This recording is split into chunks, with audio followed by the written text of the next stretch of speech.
We're talking about Chelsea. Many have been resolute in the belief that Chelsea would fall foul of financial rules and that they would end up breaching. But some would say cute, some would say exploiting a loophole in the rules. It's come to light. In Chelsea's latest accounts, the owners have sold 2 Stamford Bridge hotels to a company they also own at the price of £76.5 million to help bring them into line with profit and sustainability demands. Is that naughty? Is it cute? Is it exploiting a loophole? What is it? Stefan is with Simon and myself right now. Stefan, there's a pile-on. Simon, there is a pile-on from Newcastle United fans. 81089. There is one. Simon, that's not Lord Jordan. Is it sticking up for Todd Boehly again? An asset. Newcastle selling a player to a Saudi team owned by the same people would also be an asset. And he was dead against that. Come on, Simon, that is total hypocrisy. There's another message there. I want to make this point. It was ignored. Why is this? What Chelsea are doing, why is this regarded as fine, but Newcastle potentially selling players to Saudi Arabia, like a lot of clubs actually have done, is an outrage? You're giving Chelsea a pass, but Newcastle come in for some stick. I don't think that's quite what I said. I think also I've criticised, I've called the Saudis in context potentially useful idiots for the Premier League in terms of clubs being able to sell what they don't want to them in the pursuit of getting themselves out of problems, and that included Chelsea. But the point is PIF own Newcastle and Saudi clubs. Yeah, right. So they're selling to themselves. Bully and Iqbali are selling a couple of hotels to themselves. Context is everything. It's much easier to establish a fair market price of a piece of property than it is to establish a fair market price of a player, with due respect, because often the beauty in the eye of the beauty is in the eye of the beholder. If you decide that a player's worth 50 million quid because it suits commercial ends, you really don't have to stack that up very much. If you do with a piece of property, you're going to underpin it a little bit more substantially. The argument is similar but different. And also context is everything. I think if you frame the conversation that we were having about the Saudis and how the Saudis are going to rip English football apart and this, that and the other, I think my response at the time was based upon, I'm not sure I'm particularly enamoured with this idea. Well, there's Jason, who's a Wolves fan. Jim asked Stefan, could Wolves sell their training ground to Forson, the owners of Wolves, then rename the training ground to put more money into the club, or sell it to another group within Forson who own hundreds of other companies?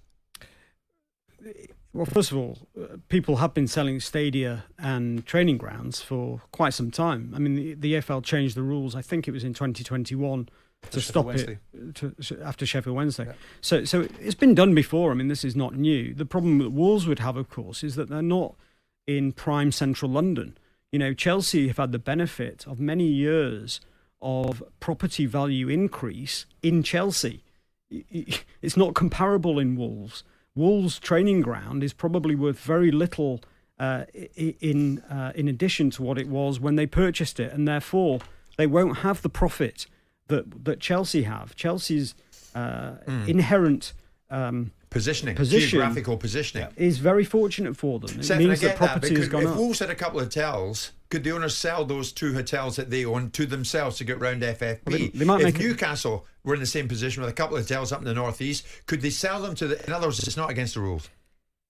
It's not against the rules as such, no, as long as they're fair market value. But remember... Is it against UEFA's rules? Yes, it wouldn't be permitted by UEFA. And this is Chelsea going for a UEFA spot, a Europa League spot? Yeah, so Chelsea are unlikely to pass the various... Well, there's now 2 branches of the UEFA rules. They are unlikely to pass the UEFA rules for this season, if they qualify, and also going forward. But of course, there's a transitional phase in terms of the calculation, and in any event, the main penalty in respect to the UEFA rules now is just a financial penalty. So they're probably fairly relaxed about that situation in any event. So, but it is a compounding problem over the years, and clearly there's only a certain number of times you can sell off your property assets. The key point here in terms of property assets, and the reason why it doesn't apply to most teams, is because most teams will not be wearing a big profit. So Newcastle can sell off whatever they like, but they're probably not going to raise a profit, and therefore it doesn't work for profit and sustainability. It's never worked for sustainability, but it wouldn't work for profit either. So it's a bit more complicated than people are making out, but clearly these transactions have to have, going forward, genuine commercial rationale.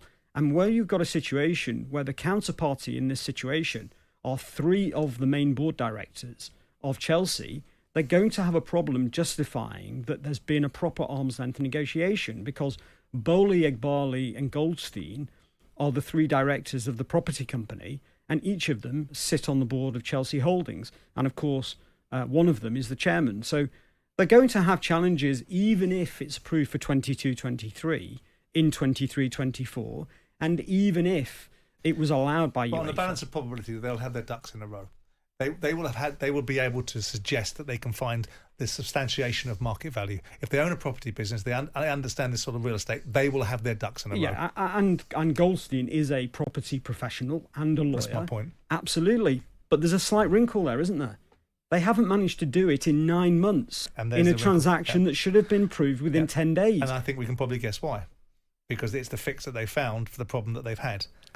And that's why they've done it this way, rather than do it as a transaction that they knew they were doing because this is what they were going to do as part of their strategy. This is the strategy that's evolved to fix a problem. But also remember that it's all very well saying that you've done X, Y, and Z, and all of the clubs have done this when they've gone to the Independent Commission. Nottingham Forest had said, "Oh yes, well we wanted to sell Johnson," but actually, when the paperwork is analysed in the Independent Commission, it doesn't match their story.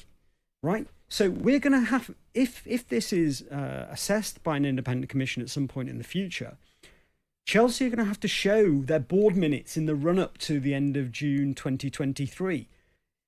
Was this all contemplated? Was this all part of a process? Was there really a property strategy decision taken on a genuine commercial basis? Yeah. Or was it all papered to cover up the shortfall on PSR? Well, Stefan, you mentioned Nottingham Forest a moment ago. Nottingham Forest appeal against their 4-point deduction set to be heard next week. Everton have now lodged a formal appeal against their 2nd points deduction. The other side of 11 o'clock. Stay with us, we'll talk about that. On AM, on DAB, via the talkSPORT app and on your smart speaker.